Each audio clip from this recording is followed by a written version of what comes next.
There is a strange and uncomfortable truth hiding in plain sight. The happiest human beings who have ever lived were not rich. They were not famous. Several of them were slaves. One was exiled to a frozen rock in the middle of the sea. Another buried his own sons.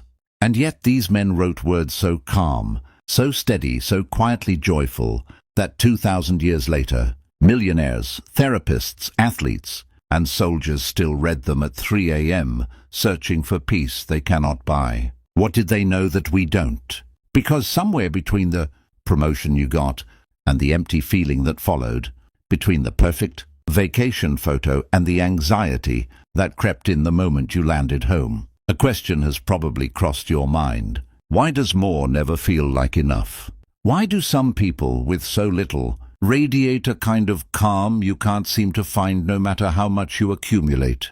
Stay with me for the next 30 minutes, because I'm going to walk you through 7 habits hidden in ancient texts, practiced quietly by the calmest and happiest people on this planet. Habit number 4 sounds almost backwards when you first hear it, but it may be the single most life-changing idea in this entire video. And by the time we reach the end, you will understand exactly why some of the wisest men in history said that happiness was never something you chase. It was something you already had, buried under habits nobody ever taught you to break. Welcome back to Wisdom of the Stoics, the home for timeless philosophy that helps you build an unshakable mind in a world that never stops shaking. If you're new here, this channel exists for one simple reason. The ancient Stoics figured out how to live with strength, clarity, and quiet joy centuries before modern psychology gave it fancy names. Every video here takes those 2,000-year-old lessons and turns them into something you can actually use today in your real life with your real problems.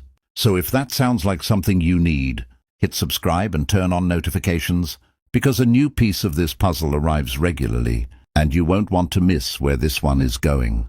Now let's get into it.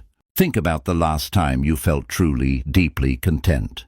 Not excited, not entertained, content. Chances are, it wasn't during some grand achievement. It probably wasn't your birthday, or the day you bought something you'd wanted for months. It was something small. Maybe it was an ordinary evening, a quiet walk, a conversation with someone you love, with nowhere else to be. And yet so much of modern life is built on the opposite premise. We are told relentlessly that happiness is somewhere out there. It's in the next job title, the next relationship, the next number in your bank account, the next version of yourself, thinner, richer, more accomplished, more admired. So we run, we climb, we scroll, we compare, and every time we reach the thing we were chasing, happiness is somehow still standing a little further down the road, waving at us just out of reach. Roughly 2,000 years ago, a group of thinkers we now call the Stoics diagnosed this exact problem with terrifying accuracy. Men like Marcus Aurelius, the most powerful man in the world at the time, an emperor who commanded armies and ruled over 60 million people. Men like Epictetus, who began his life in chains as a slave, his leg permanently crippled by a cruel master, and yet became one of the most respected teachers in Rome. And men like Seneca, a statesman and playwright who advised an emperor, amassed enormous wealth, and then was ordered to end his own life, facing death with a composure that stunned everyone who witnessed it. 3 wildly different lives, an emperor, a slave, and a senator. And yet all 3 arrived at the same conclusion. Happiness is not an event. It is not a possession. It is not even primarily an emotion. Happiness, they argued, is a byproduct of how you think, how you act, and what habits you build into the architecture of your daily life. This video is not going to give you 7 quotes to feel inspired by for an afternoon. I want to hand you 7 functioning habits, practiced daily by history's calmest minds, and increasingly validated by modern psychology, that you can start using today. Some of them will feel intuitive, others will feel almost uncomfortable, because they ask you to let go of things you've been clinging to for years. Let's start with the habit that changes everything else that follows. Habit 1. They draw a line around what is actually theirs. Imagine two men standing in the exact same traffic jam. Same road, same delay, same missed appointment on the other end of that jam. One of them is gripping the wheel, jaw clenched, heart hammering, muttering under his breath about the incompetence of everyone around him. The other is sitting quietly, maybe listening to music, completely at ease. Same external event. Two entirely different internal worlds. What separates them isn't personality. It's a single distinction that the Stoics placed at the absolute center of their entire philosophy, a concept Epictetus called the dichotomy of control. Here is how Epictetus began his most famous work, the Enchiridion. Some things are within our power, and some are not. Our opinions, our desires, our aversions, our own actions, these are within our power. Our bodies, our property, our reputation, the actions of others, the outcomes of events, these are not within our power. Epictetus wasn't offering a comforting platitude. He was handing you a filter. One you're meant to run every single stressful moment of your life through. When something disturbs you, when anxiety or anger or grief rises in your chest, you stop and ask one question: is this actually within my control? Traffic is not within your control. The words someone says about you behind your back are not within your control. Whether your business succeeds in a volatile economy is not entirely within your control. The health of someone you love is not within your control. But how you respond to all of it, that is entirely, completely, 100% yours. Here's why this single habit is so foundational to happiness. Almost all human suffering comes from investing emotional energy into things outside this line. We rage at traffic as if our fury could clear the road. We obsess over what strangers think of us, as if we could reach into their minds and rewrite their opinions. We exhaust ourselves trying to control outcomes that were never ours to control in the first place. And then we call that exhaustion stress, as if it's simply an unavoidable feature of modern life. It isn't. It's a symptom of misplaced focus. Marcus Aurelius, ruling an empire during a plague and constant war, wrote this in his private journal, never intended for publication, only for his own eyes. You have power over your mind, not outside events. Realize this and you will find strength. Think about what it must have taken for a Roman emperor, a man responsible for the fate of millions, facing invasions on multiple fronts and a pandemic sweeping through his own household, to write that sentence to himself, not because he was naive about the chaos surrounding him, but because he understood something that took most of us decades to learn. If we ever learn it at all, his peace could not depend on the chaos resolving.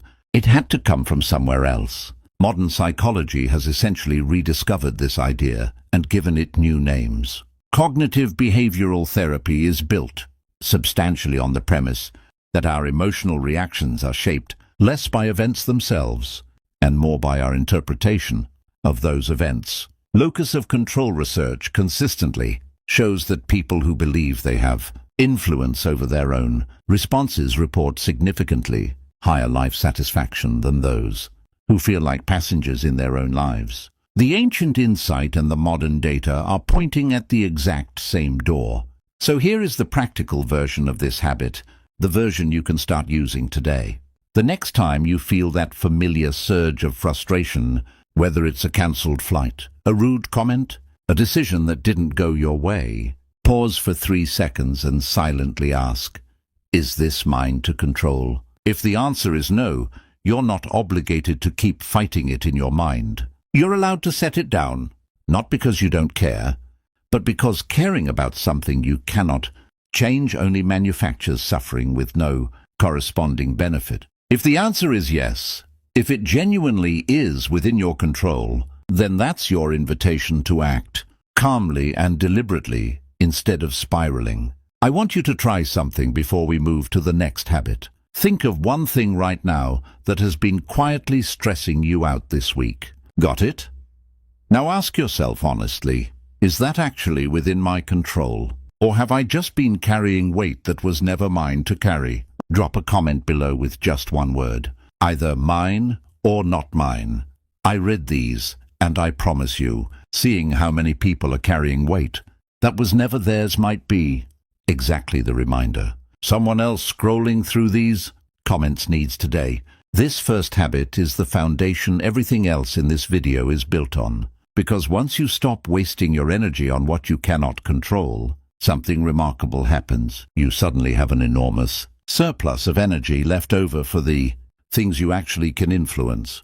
And that surplus is where the next habit begins. Habit 2. They rehearse loss before it arrives. This next habit sounds on the surface like the opposite of happiness. Stay with me because it is one of the most counterintuitive and powerful tools in the entire Stoic toolkit. The Stoics had a practice called Premeditatio malorum, which translates roughly to the premeditation of evils. Seneca described it plainly in one of his letters. Nothing ought to be unexpected by us. Our minds should be sent forward in advance to meet all problems, and we should consider not what is wont to happen, but what can happen. In practice, this meant the Stoics would deliberately, briefly, imagine losing the things they valued most. Before a journey, imagine the ship sinking. Before a big meeting, imagine it going badly. Before saying goodbye to someone you love, imagine just for a moment that this could be the last time you see them. Now, your first instinct might be that this sounds like a recipe for anxiety, not happiness. Isn't imagining disaster the exact opposite of what a happy person does? But the Stoics discovered something that modern psychologists have since confirmed through research on a phenomenon called hedonic adaptation. Here's what hedonic adaptation means. Human beings are wired to get used to things extremely quickly. That new house that felt like a miracle the day you moved in, within a few months, it's just your house. That relationship that once felt like magic, the magic fades into familiarity unless you actively work to preserve it.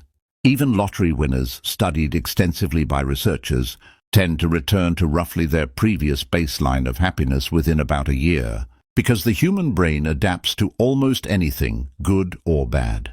This adaptation is precisely why happiness feels so elusive. We take everything for granted almost instantly.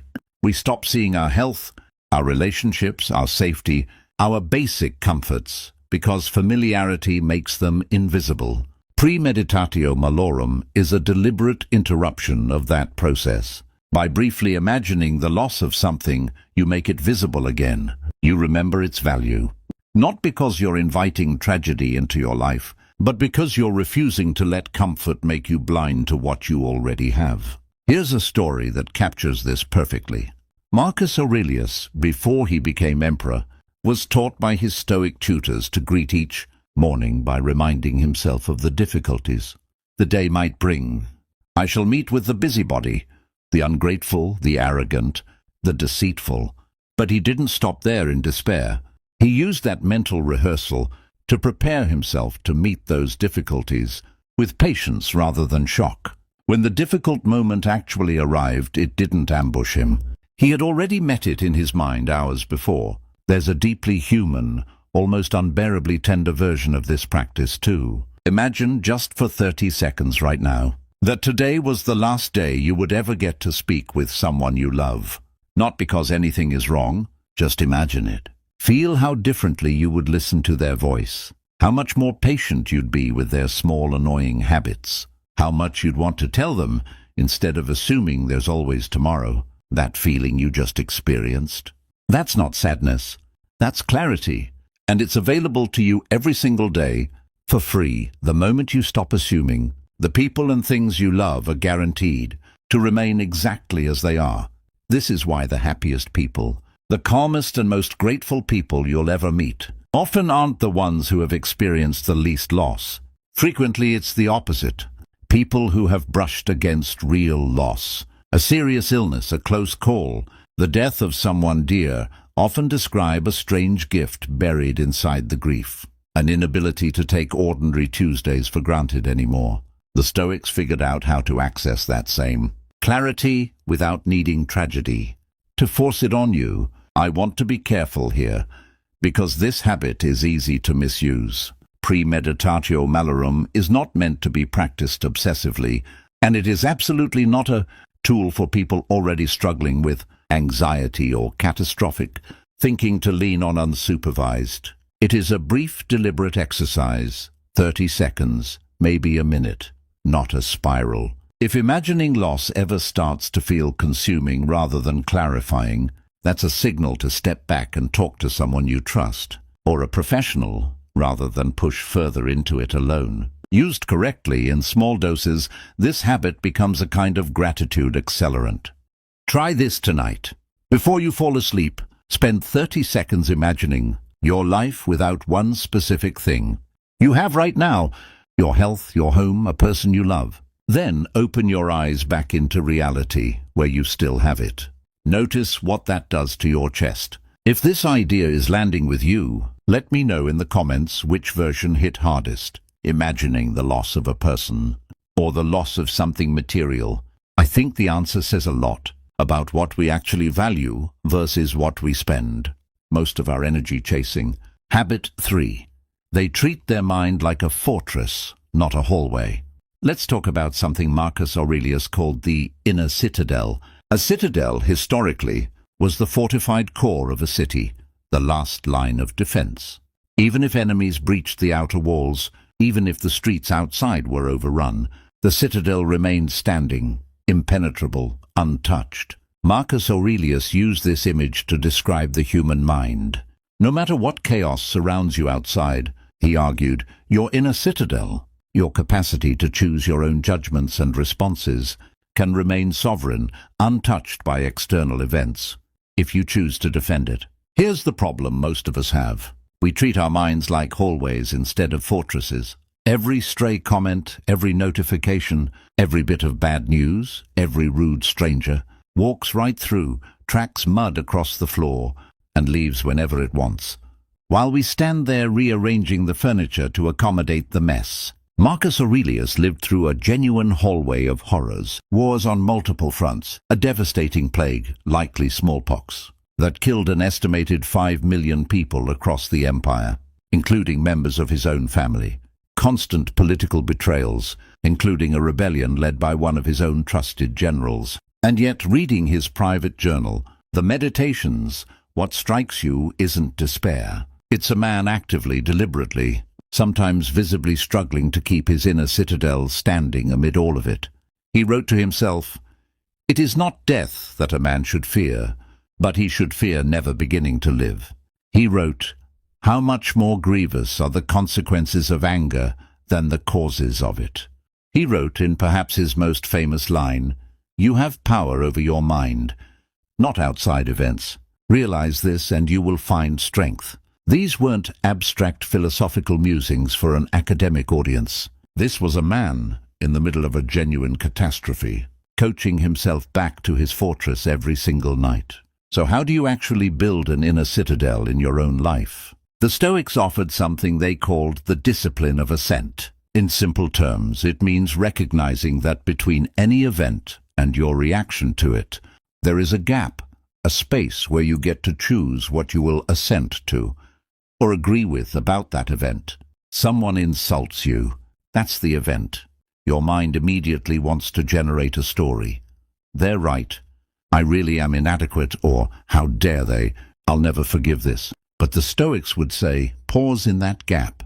You do not have to assent to either story. You can simply observe, someone said something unkind, and choose your response deliberately rather than being dragged by the current of your first reaction. This is remarkably close to what modern, mindfulness-based therapy calls cognitive diffusion, the practice of separating yourself from your automatic thoughts long enough to choose a response, rather than simply react, 2,000 years apart, arriving at the same door. Building this fortress isn't about becoming cold or emotionless. Marcus Aurelius wasn't unfeeling. He grieved, he worried, he documented his own frustration honestly in his journal. The citadel isn't about refusing to feel. It's about refusing to let every feeling instantly become a decision. It's the difference between feeling anger and being ruled by anger, between feeling fear and being ruled by fear. Here's a simple daily practice. Each time you notice a strong emotional reaction rising, whether it's irritation, hurt, or anxiety, silently name it. Just say to yourself, quietly, "This is anger," or "This is fear." That single act of naming creates the smallest sliver of space, the gap the Stoics talked about, between you and the emotion. And in that gap is where your freedom lives. The happiest people you know are rarely the ones who feel less. They're usually the ones who have learned, often through hard-won experience, how to widen that gap just slightly, enough to choose their next move instead of being ambushed by their own reactions. If you've made it this far into the video, I'd genuinely love it if you hit that like button right now. It's a small action, but it tells YouTube to show this to more people who might need to hear it. And honestly, it costs you nothing, but might mean everything to someone scrolling past this later tonight. Habit 4. They fall in love with their own life, exactly as it is. Here is the habit I mentioned at the very beginning, the one that sounds almost backwards the first time you hear it. The Stoics called it Amor fati, love of fate, not tolerance of fate, not acceptance of fate, gritted teeth, white knuckles, enduring what cannot be changed. Love of fate, an active, deliberate embrace of everything that has happened to you, including the parts that hurt, including the mistakes, including the losses, as somehow necessary threads in the fabric of the life you're currently living. This sounds almost offensive when you first encounter it, doesn't it? Are we really supposed to love the layoff? Love the breakup? Love the diagnosis? Love the years we wasted on the wrong path? Nietzsche, centuries later, borrowed this exact Stoic concept and phrased the test beautifully. What if you had to live this same life, with every joy and every suffering, over and over again, infinitely, exactly as it happened? Could you say yes to that? Could you love it enough to want it repeated? Here's the key distinction that unlocks this entire habit. Amor fati is not about pretending painful things were good. It's not toxic positivity dressed up in a toga. It's about recognizing that the past has already happened, and no amount of resistance, resentment, or what-if thinking can rewrite a single second of it. Your energy has exactly two possible destinations. You can spend it fighting a past that cannot be changed, or you can spend it building a future with the material that past has left you. Marcus Aurelius put it with characteristic bluntness. The impediment to action advances action. What stands in the way becomes the way. In other words, the obstacle isn't separate from your path. Very often the obstacle is the material your path is made of. Think of the most resilient, quietly happy people you've ever personally known. Chances are, almost none of them had an easy, uninterrupted life. Chances are, many of them survived something significant. A difficult childhood, an illness, a devastating loss, a failed business, a broken relationship. And yet somehow they don't talk about that chapter with bitterness. They talk about it often as the moment that made them who they are. Not because the event itself was good, because they refused to let it become the villain of a story they were forced to keep reliving in resentment. This is the difference between two people who experience the exact same hardship. One spends the next decade asking, "Why did this happen to me?" A question with no satisfying answer, that keeps the wound perpetually open. The other asks, "What can this teach me? And what can I build now that I know this?" A question that actually has an answer, and one that moves them forward. I want to gently address something here, because this habit can be misunderstood in a harmful way if it's applied carelessly. Amor fati is not a demand that you feel grateful for genuine trauma, abuse, or tragedy the moment it happens. And it's not a substitute for grieving something that deserves to be grieved, or for seeking real support and professional help when pain runs deep. This is a long-term orientation you grow into, often slowly, sometimes with help, not an instant switch you flip in the middle of acute suffering. The Stoics themselves grieved. Seneca wrote extensively and honestly about grief.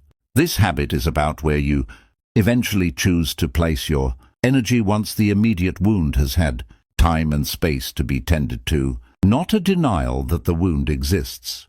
With that said, here's a practical way to start building this habit in the ordinary, everyday frustrations of life, the ones far smaller than trauma.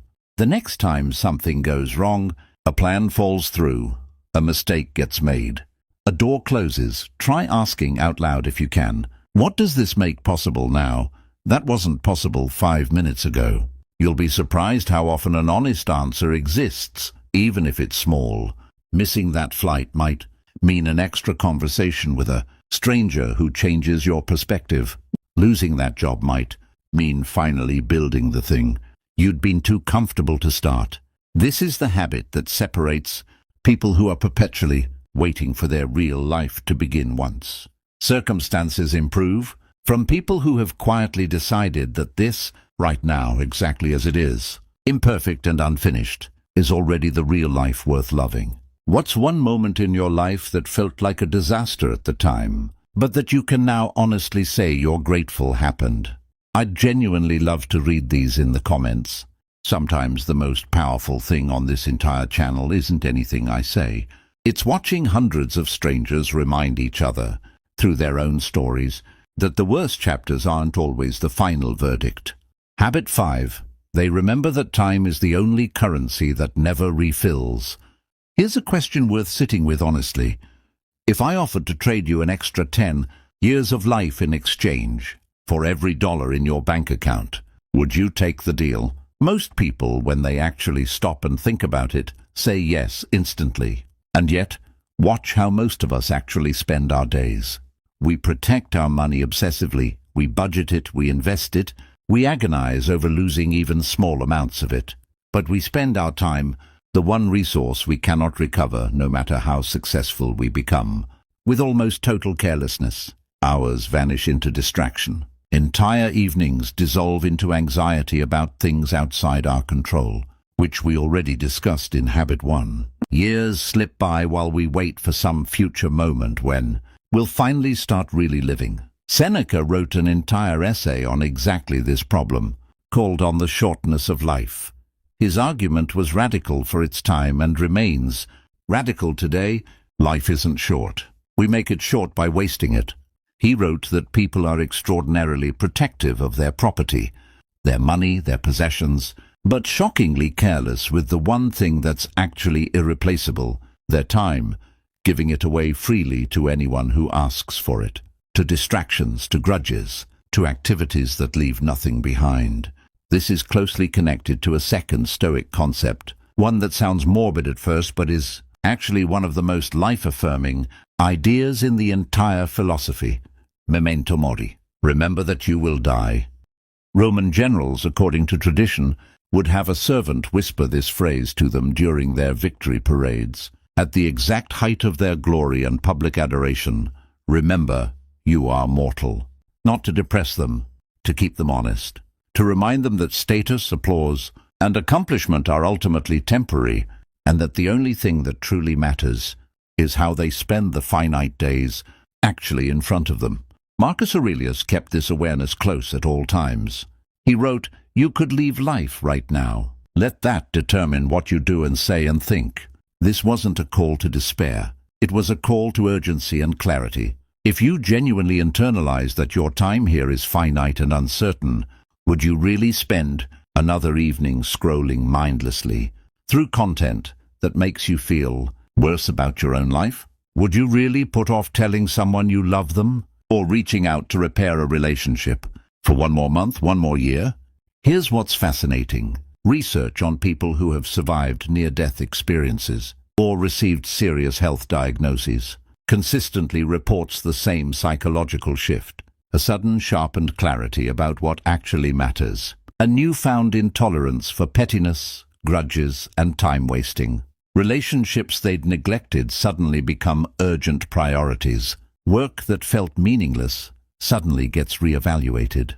In essence, these people are forced, often against their will, into the exact mental posture the Stoics deliberately cultivated on purpose, without needing a crisis to force it on them. This is why Memento Mori isn't morbid. It's the opposite. It's one of the most effective tools for actually appreciating being alive that has ever been developed, because scarcity is what makes anything valuable, and nothing is scarcer than the number of days you actually have left, a number none of us know, but all of us are spending down every single day regardless. Here's a practical exercise, one you can do right now, that brings this habit into your ordinary week. Look at your calendar or your typical daily routine. Identify one activity you do regularly that, if you're honest with yourself, adds nothing to your life. Maybe it's an hour of mindless scrolling before bed. Maybe it's rehashing the same old argument in your head for the 100th time. Whatever it is this week, replace just 30 minutes of it with something that actually matters to you. A call to someone you've been meaning to reach. 10 pages of a book you've wanted to read. A walk with no phone in your pocket. That's it. That's the whole practice. Small, deliberate reclaiming of a resource you cannot get back, spent instead on something that will still matter to you a year from now. Habit 6. They build their self-worth on things no one can take from them. Let's talk about Epictetus for a moment, because his story makes this next habit almost impossible to argue with. Epictetus was born into slavery around 50 AD. His name, in fact, likely wasn't even his real name. Epictetus simply means acquired or gained in Greek, essentially property. His master, a man named Epaphroditus, was reportedly cruel, and at some point, either through abuse or an accident, Epictetus's leg was permanently crippled. He walked with a limp for the rest of his life. He owned essentially nothing.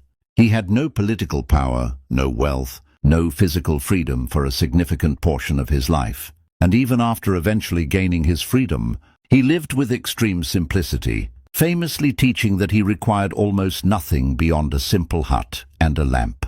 And yet Epictetus became one of the most respected and influential philosophers in the entire Roman world. Students traveled great distances to study under him. Marcus Aurelius, an emperor who ruled decades after Epictetus's death, quoted him extensively and considered his teachings foundational to his own thinking. A man with no possessions and a broken body became a teacher to an emperor who ruled most of the known world. How is that possible? Because Epictetus built his entire sense of worth and identity on something that could never be confiscated. His own character, judgment, and choices. He taught his students relentlessly to distinguish between what he called externals, wealth, reputation, physical ability, other people's opinions, and what he called things up to us, our values, our intentions, our integrity, our choices. This is one of the most quietly radical ideas in the entire Stoic tradition, and it directly addresses one of the biggest reasons modern people struggle with lasting happiness. We tend to anchor our self-worth to things that are fundamentally unstable. Our job title, which can disappear in a single round of layoffs. Our physical appearance, which changes with time regardless of what we do. Our social status, which shifts based on trends and circumstances entirely outside our control. Other people's approval, which can vanish the moment we say or do something unpopular. When your sense of worth is built on any of these external foundations, your happiness becomes a hostage to circumstances you cannot fully control. Lose the job and you feel worthless. Age past your physical prime and you feel invisible. Face public criticism and you feel destroyed. The foundation was never solid to begin with because it was never actually yours. Epictetus taught something entirely different. Build your identity on your character instead. On whether you acted with integrity today, on whether you kept your word, on whether you treated people fairly, even when it cost you something, on whether you did your work honestly, regardless of who was watching. These things, unlike wealth or reputation or physical ability, cannot be taken from you by external circumstances. They can only be surrendered by you through your own choices. This is precisely why a crippled former slave could stand toe-to-toe, philosophically, with the most powerful man in the world, and why the emperor was the one taking notes. Marcus Aurelius had every external marker of worth that society could offer. Absolute power, immense wealth, the adoration of an empire, and still he turned to the teachings of a man who had none of those things. Because Epictetus had built something Marcus recognized as more valuable and more stable, unshakable inner integrity. Here's how you can start applying this today. At the end of each day, instead of asking yourself the questions most of us default to, did I look good today? Did people like me today? Did I achieve enough today? Try asking a different set of questions instead. Did I act with integrity today? Did I keep my commitments? Did I treat the people around me with fairness and respect, even when no one would have noticed if I hadn't? These questions build a foundation that external chaos cannot easily shake, because the answer doesn't depend on the economy, on other people's moods, on your physical appearance, or on your bank account. It depends entirely on you, which means it's one of the only foundations for self-worth that remains genuinely, permanently within your control. Habit 7. They treat other people's flaws the way they want their own forgiven. We've spent this entire video looking inward, at your own mind, your own habits, your own perception of control. This final habit turns outward because the Stoics understood something crucial. You cannot build lasting happiness in isolation.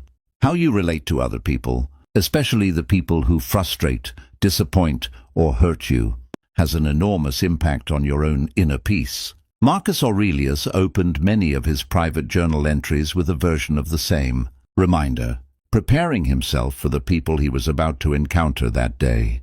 Here's roughly what he told himself every single morning. Before facing the demands of ruling an empire, today I will meet people who are meddling, ungrateful, arrogant, dishonest, jealous, and surly. They act this way because they don't understand the difference between good and evil. But I have recognized the nature of goodness, and I know that no one can truly implicate me in anything shameful, nor can I feel angry towards someone who shares my nature. We were born to work together, like feet, like hands, like eyelids, like rows of upper and lower teeth. To oppose one another is against nature.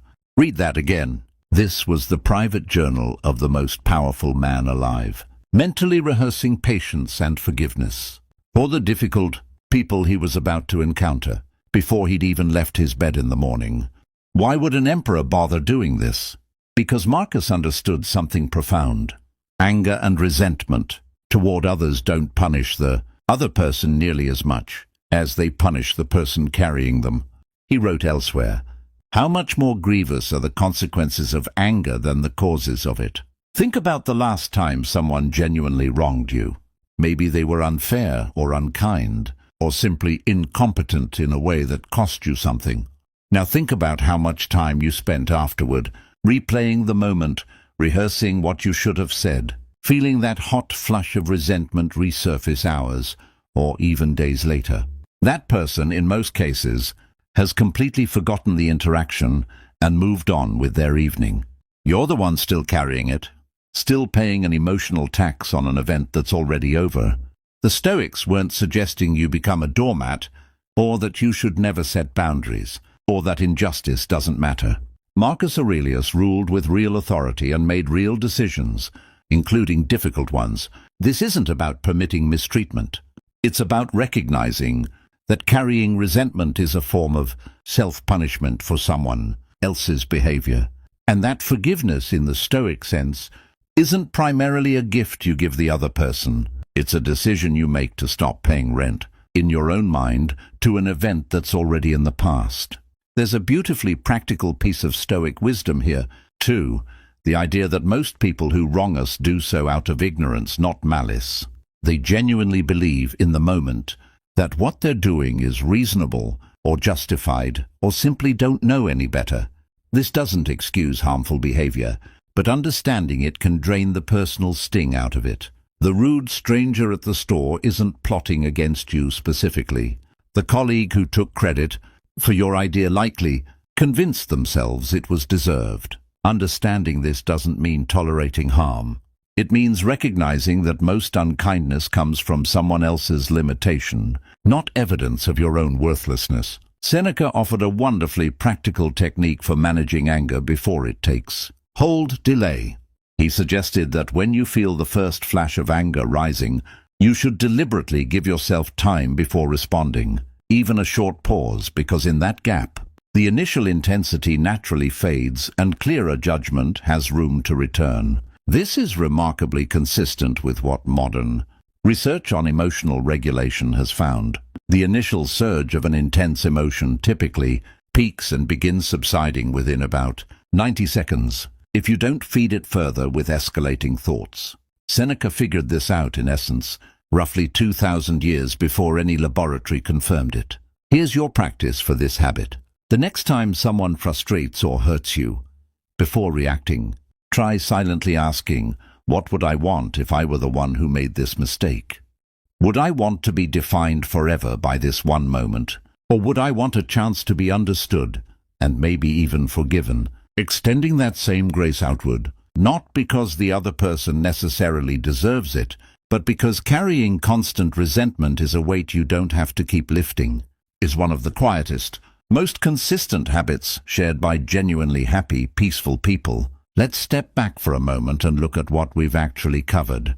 We started with the dichotomy of control, learning to draw a clear line between what is genuinely ours to influence and what isn't, and releasing our grip on everything outside that line. We moved to Premeditatio malorum, using brief, deliberate imagination of loss to restore our appreciation for what we already have, before hedonic adaptation quietly steals it from our awareness.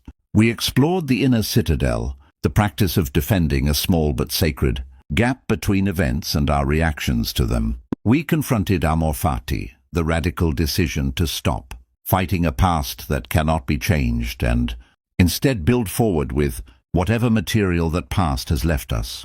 We sat with Memento mori, letting the awareness of our own mortality sharpen rather than frighten us, reminding us that time, not money, is the resource we can least afford to waste. We examined how Epictetus, a man who owned nothing and had every external reason to feel worthless, built an unshakable identity on the one thing that could never be confiscated, his own character.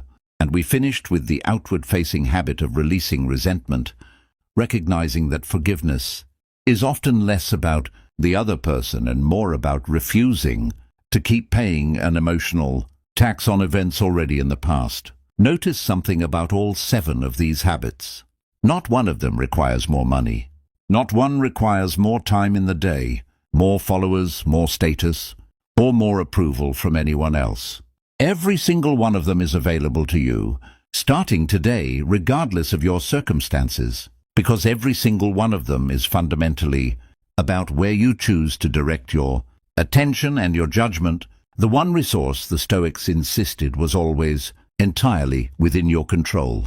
This is precisely why an emperor, a slave, and a wealthy statesman could all arrive at the exact same conclusions about happiness, despite living in completely different circumstances, because happiness, as they understood it, was never actually a matter of circumstance in the first place. Here's something worth sitting with as we close. You don't need to master all 7 of these habits simultaneously, starting tomorrow morning. That's not how lasting change works, and honestly, expecting instant transformation is its own kind of trap.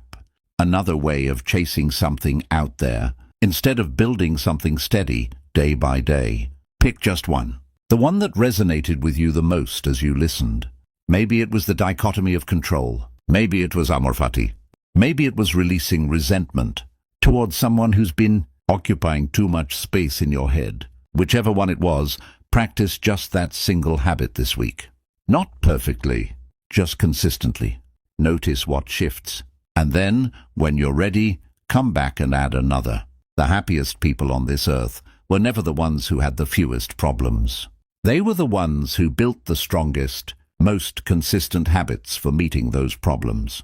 And that door is open to you, starting the moment you decide to walk through it. If even one of these 7 habits gave you something to genuinely think about today, do me a favor and let me know which one in the comments below.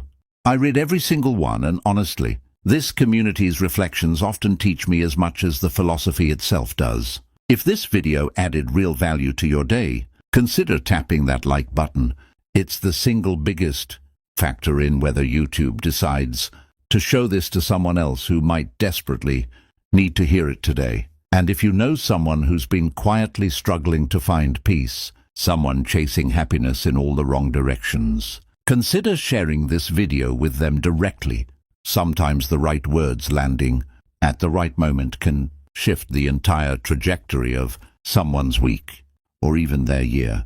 And if you haven't already, subscribe to Wisdom of the Stoics and turn on notifications Because we're building something here together, a genuine library of timeless tools for building a calmer, stronger, more resilient mind, one video at a time. And I genuinely love for you to be here for what's coming next. Until next time, remember, you don't need more to be happy. You need less resistance to what already is. Take care of your inner citadel. I'll see you in the next one.